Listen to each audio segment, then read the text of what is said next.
Okay, let's get the board meeting going. Welcome, everyone. Has anybody had enough rain yet? Seriously, what's going on here? Anyway, welcome, everyone. And Dr. Webb is off to the League of Innovative Schools. Todd Ornstein, who's assistant superintendent, will be taking charge of my every mistake, potentially. Anyway, so the first order of business is the roll call. We have the entire board present, so everyone's here. And to start this thing off, we have a very exciting program to showcase. And this is going to be Deborah Hale, who's the Executive Director of Teaching and Learning, and one of our superstar teachers, Kendra Yamamoto, who is a teacher and a teacher mentor at King Elementary School. They're going to show us a design to showcase early learning. Yes. Good evening, members of the board and our staff and community. I am here to introduce somebody that I am guessing needs no introduction. She's our Teacher of the Year, an extraordinary educator. She is a passionate and committed champion of early learning. So please welcome Kendra Yamamoto.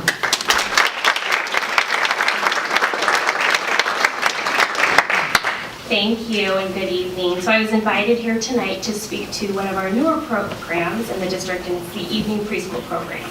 So just to give you a little bit of a background, we as a community and as a district are really reaching out to seek out our early learners and get them into schools before they turn 5. Right, the kindergarten readiness we know ties into that critical third grade year, which then ties into our high school graduation rates. So thinking outside the box, which is what we try to do sometimes at 1 a.m. when you're thinking, how can I serve these families? Last year, Tamara Shoup and I wrote a grant to get evening preschool rolled out into a pilot building, and I taught evening preschool to children who didn't qualify for the ECAP Head Start programs and also couldn't afford or chose not to do the private tuition-based preschool. So we invited those kids for 16 weeks, just one night a week, and brought them in and fed them dinner. And for the majority of those kids, it was the first time they were away from their parents. And these parents said, thank you. Well, there were tears, because it's always hard to leave your babies. The parents cried, some of them, the kids cried, some of them. But it was a time for them to experience school before actually heading into the official kindergarten year. So we were able to serve about 24 students and 24 families. The goal behind the preschool was to get those kids in before kindergarten, but also to expose their families to what kindergarten looks like and what just really the inside of a school looks like. With that program, the kids came, they had 2 hours of learning and play, said goodbye to moms and dads, hence the tissue, and then they came back 2 hours later. Their kids were fed, they had smiles, and then in the library area we did a whole group family activity. So really meshing those worlds between school and home. So we did a review activity of what we had done in class and worked with parents. For instance, one activity we did was shaving cream, where they would sit with their moms and their siblings and their dads and their grandpas and grandmas and aunts and whoever came with them that night. And we'd spray down the tables, and then we'd take our index finger and we'd practice writing letters, and then we'd erase it, and then we'd do it again and again till the library tables were spanking clean. So with those activities, then those parents took those resources every night for 16 weeks home with them, and they had the activities to do, and kids were so much more engaged, is what I was hearing from these families, because they knew what to do, right? If you send home shaving cream bottle with the student, it's like, well, yeah, what is this for? And you stick it in the shower. But they actually had the know-how to do these activities with these kids. So because of the success of this program, and again, because we are focused on our early learning opportunities, we rolled it out to 4 sites this year. So there's a wonderful video that's 1 minute and 45 seconds long that I reviewed today, and the communications department did a great job. And just believe me when I say it's really good. It would be up here if we weren't having technology difficulties. So just imagine that there's cute 4-year-olds and really articulate, grateful parents, because that's what the video is. So unfortunately, I can't show that to you, but just believe me when I say it's really good. It's really good. So maybe at one point we can return and or I can push it out, send it out to whomever is interested in seeing it. So 90% of our brain growth happens birth to age 5. Okay, that's powerful.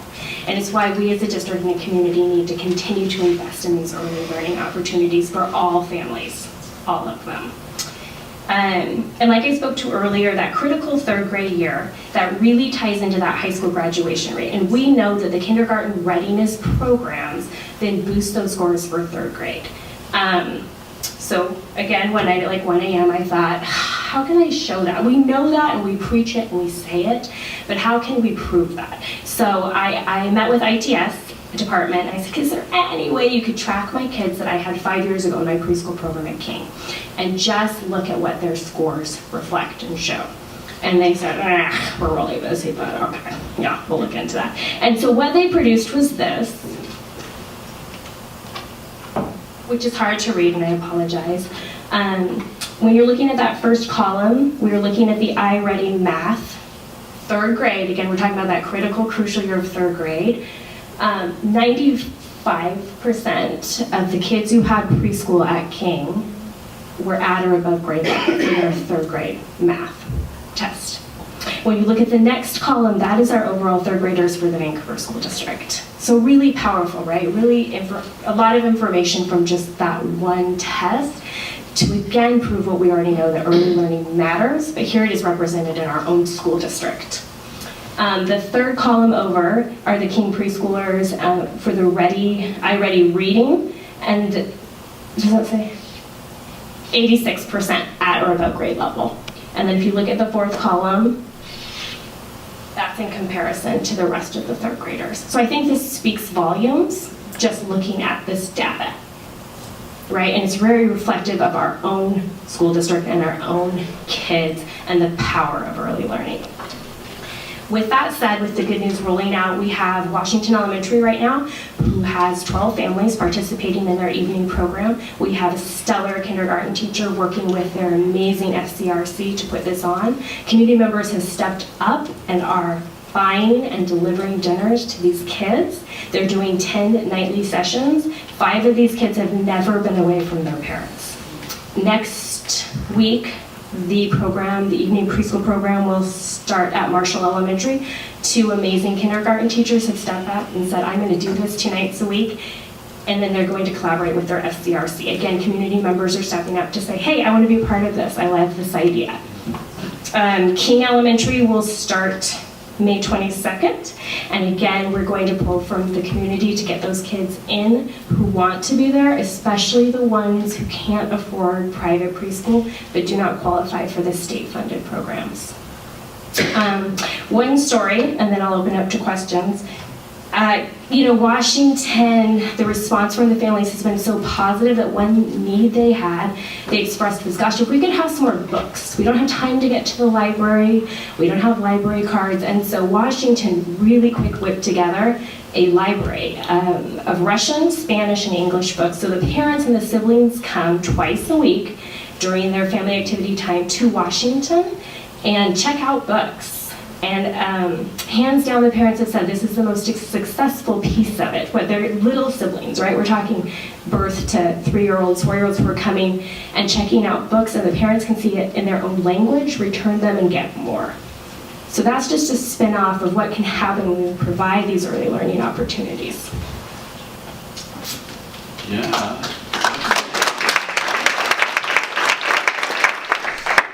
Questions? Yeah.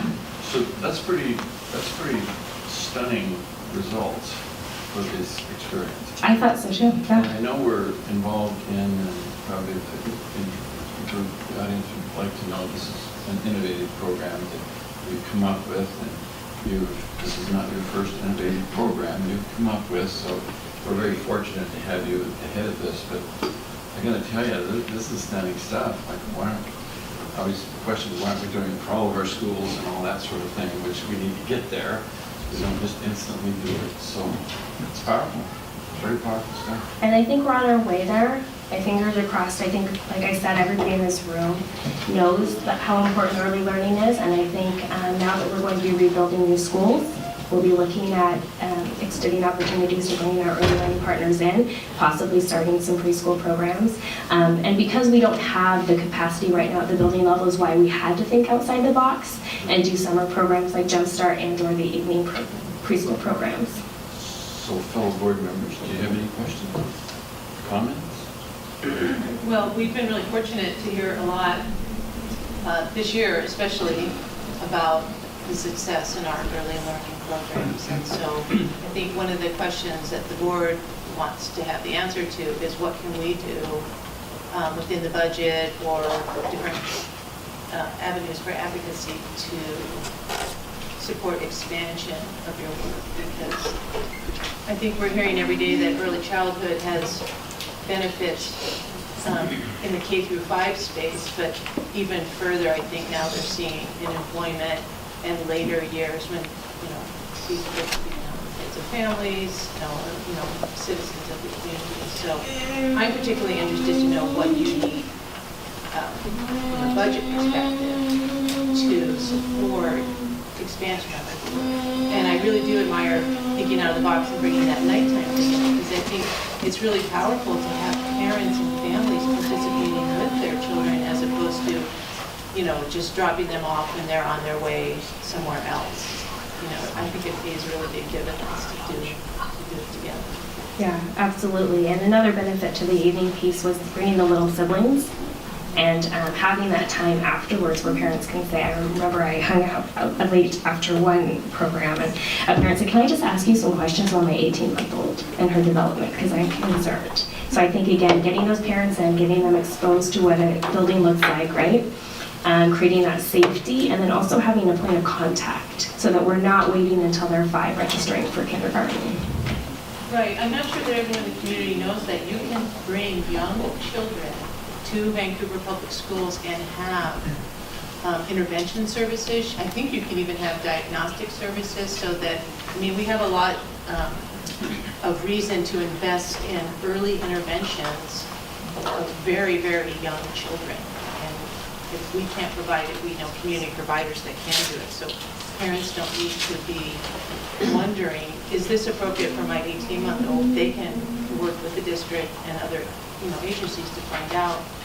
In addition to their pediatrician, but there's actually a lot we offer. Yeah, absolutely. Speech therapy, lots of things. Mm-hmm. There's a comprehensive evaluation that will take place at the Vancouver Early Childhood Center for families in the district. Right. And that's, taxpayers have provided the funding for that, so Yeah, there's no charge for that. Right, absolutely. Yeah. Any other board member? Well, I can't say enough about how important it is to help families engage with schools and keep them engaged so they don't disengage for some unknown reason when kids are in high school. It's the total engagement, the total responsibility of parent, school, communities all working together. Because there was a time when all the community, everybody knew each other and all the kids, so you could never do anything wrong because the other neighbors would tell your parents and then you'd be, in trouble. And so to try to rebuild that sense of everybody's responsible for our children, it's not just one person, it's everybody taking responsibility by engaging parents with the schools and our community and all the services we can help. What great support is, such a great support, and so I'm appreciative of that, and I'm happy to, whatever we can do to continue, that investment pays off tons and tons of times. So thank you, keep up the great work. Let us know how we can work. Okay, thank you. Good job. Thank you, Kendra. You're welcome. I'm sorry about the video, but thank you for listening. It's okay.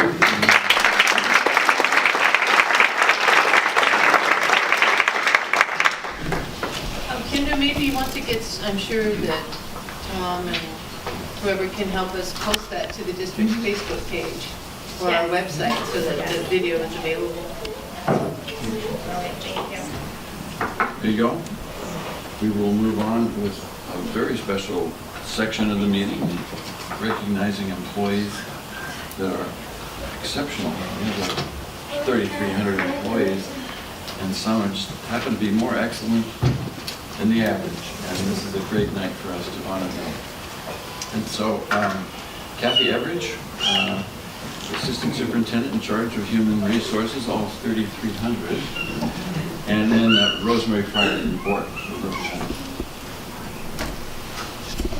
Good evening, members of the board, cabinet, and community guests. It is my privilege to present the April 2017 Employee Excellence Awards to 4 deserving staff members. This award recognizes individual employees for creating a positive, caring, and productive school environment through exceptional effort, dedication, and performance in their areas of responsibility. Employees are nominated by colleagues, supervisors, parents, community members, and students. Nomination forms can be found on the school district website. A panel made up of representatives from throughout the district review all nominations and select those to receive recognition. Tonight's Excellence Award recipients are Lil Bollick, Sarah Miller, Patricia McGraw, and Catherine Reynolds. If the award recipients could please join me up here at this time, I'd appreciate that.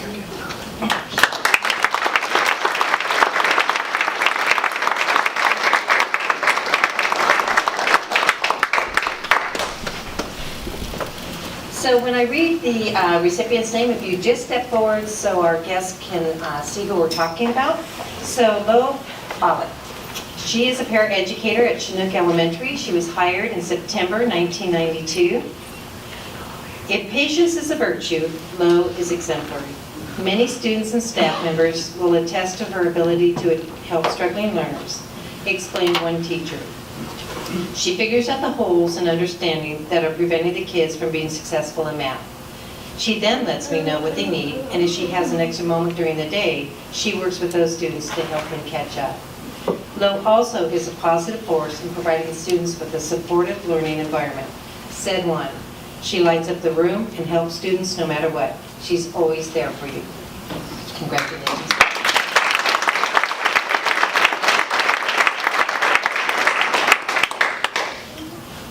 Next is Sarah Miller, teacher at Chinook Elementary, hired in December 2013. Family engagement is one of Sarah's specialties. From connecting with her students' parents on the first day of school to a mechanism for families to celebrate their children's successes, she facilitates a unique level of involvement that results in empowerment and excitement for learning. Said her nominator, Sarah is a highly skilled teacher who has a gift for reaching all of her students through lessons that engage them and make them think deeply, promoting an intrinsic love for learning. I am so lucky to have had an opportunity to know Sarah. Her work and love for her students do not go unnoticed. Congratulations.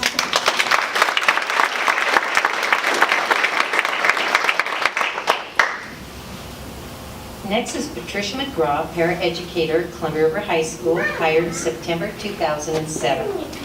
Because her enthusiasm for teaching and learning is contagious, Pat has a unique ability to reach students. Over the years, she's learned special skills such as American Sign Language to engage students better, and it's her vigilance that helps those at risk of slipping through the cracks stay on track for graduation. Explain one nominator. She is more than an assistant. She is often a co-teacher. In addition, Pat is quick to volunteer to help her colleagues. She truly embraces our school as a second family and goes out of her way to encourage and support everyone. Congratulations, Pat.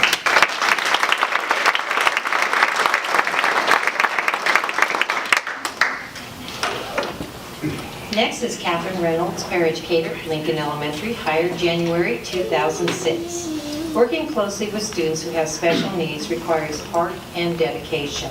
Fortunately, Catherine has an abundance of both. As a result, students are able to enjoy and thrive at school. Said one of Catherine's colleagues, seeing her interact with students reminds me every day that children are unique and to be celebrated no matter what size the victory. Added another, Catherine has a challenging position in which she must be engaged and mindful every minute of the day. She has taken on many learning and behavioral challenges with grace. With Catherine's guidance and work, her students make real progress. Congratulations.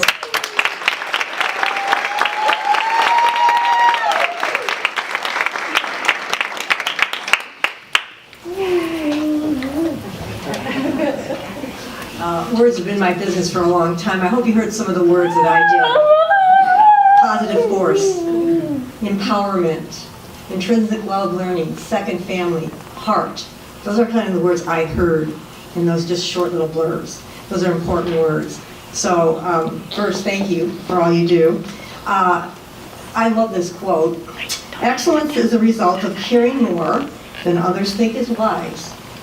Risking more than others think is safe. Dreaming more than others think is practical. And expecting more than others think is possible. And this was by Ronnie Oldham.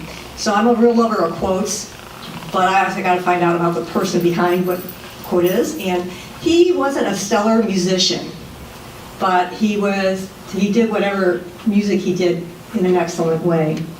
And I think all of the people standing here in front of us today have all those qualities that he talked about. Because you care more, you risk more. Because you risk more, you dream more. And because you expect more, and I would add, you see more, you get the best from our students. So you transform their lives. So on behalf of excellence, your efforts and passion show them how to catch that attitude of always striving to do better, to do more than others think they can do. Thank you again on behalf of the board and thank you.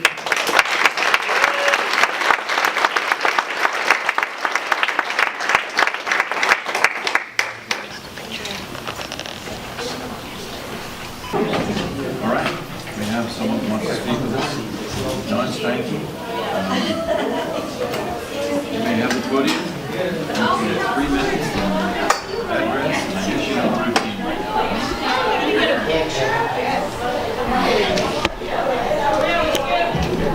To the board and staff, at your retreat, I wished I had taken better notes and paid better attention to the zero carbon option presented by your architect. That's not the same thing as the net zero option.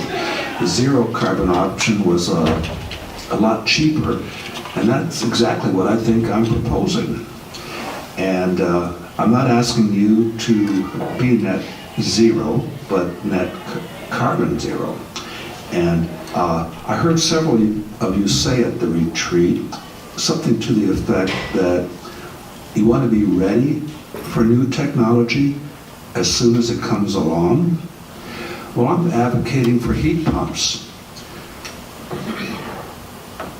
I installed an electric heat pump in my house in 1975. We don't have to wait for new technology. As I understand it, heat pumps are 80% more efficient than electric resistance heat. So there's no need to wait for new technology. This Thursday this week, the Portland City Council will be voting on a proposal they're supporting to have a legally binding policy of setting a goal of being fossil fuel free ready, but being fossil fuel free by 2050. Now, the Portland Public Schools is making that goal a little bit more difficult because they are now remodeling some schools and installing new fossil fuel heating systems. So if a new heat pump system comes along or new technology comes along, would we take out our natural gas infrastructure that's not even paid for yet to install the new technology? So I encourage you to look at the zero carbon option. Thank you very much. You bet. Thank you, Don. Okay, let us move along to consent agenda. If I can get a motion to approve. Move for approval? Second. Second. Any discussion on consent? You have the privilege of about 15 million of wages and all kinds of things here, if necessary things to do. So hearing none, all in favor of consent? Aye. Aye. Okay. Mr. Assistant Superintendent Wizard, do you have anything you want to share with the board? There is no superintendent's report this evening. Thank you. Okay. Any board member want to share their wisdom? I'm sure, obviously the board's aware that the legislature didn't pick one of the 3 budgets or make a 4th one that would represent a consensus, so we're waiting to hear if the 30-day session that they just began today will net any kind of spending plan. And I am getting concerned as a board member because normally by now we have had some budget work study sessions and we've talked about what kind of money we can expect and what kind of investments we intend to make in what areas. And certainly we have needs that our principals have shared with us, I'm sure, and our other work groups about increased investments they'd like to see, and we have nothing to go from. And so my worry is that when they produce their budget, maybe in July, we'll have a very short window Yes, that's true. to have those debates and discussions. And certainly it'll be over the summer when there'll be no public, really, visibility on that. And I think that's a real Disservice. negative to our community, because our community is perfectly capable of weighing in on what their values are and what they want to see in terms of the investments that we make to help support our decision-making. Sure. So, you know, it's a real sorry situation. Okay, thank you. I don't know really what more to do. Trying to keep communicating, of course, these concerns to the legislature. But it's not a surprise that they went into special session again. But I don't really know how to move them to come to some kind of compromise. Because there's still hard line in the sand, and nobody wants to do something called collaboration, it seems like. So I don't know. I mean, I really don't know what to do either as a legislative rep, you know, to help out. I mean, I've been communicating, but I don't know what else to do to move them on that. It could even be later than July, where it's going, so I don't know. Yeah, I think that's possible. Well, let's hope not. Definitely. Anyone else? Okay, hearing no more, I will entertain a motion to adjourn. I'll move to adjourn. All in favor? Aye. We are adjourned.